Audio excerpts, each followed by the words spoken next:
Ganda-ganda ng ano, ng bulaklak. Saan ka pa dyan? Oo, ang ganda. Flowers nila, guys. Dito yan sa, ano, sa bunnies. Ang dami.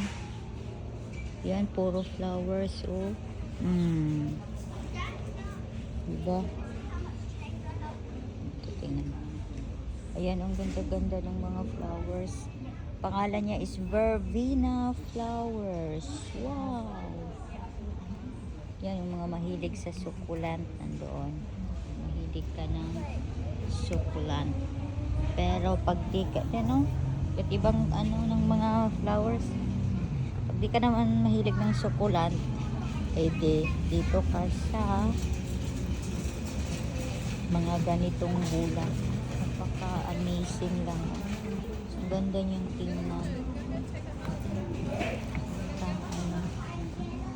Yan, lahat siya flowers. Ito yung gustong gusto ko, oh. Parang feeling ko ano lang. Feeling ko ang mamahal.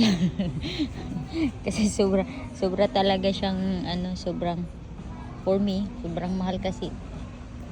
Kasi dollar siya yan. Ang dami, oh. Yan mo yung mga price niya. My goodness. Makalipong man, oy. Ayan, ang ganda-ganda. Sabi pa ng asawa ko, sabi niya, andoon kasi sa iniwan ko nagmerienda. Sabi niya, huwag kang bumili ha, manood ka lang doon. Sabi ko, saan ko naman anuhin? Paano man ako bibili ng flowers dito? Saan ko siya pa tutubuin? Doon sa ano natin, sa motorhomes. Kasi alam niya, ano ako, fans ako ng mga flowers. Sabi, wag kang bumili ng flowers. Loko talaga, pinagbabawalan na ako.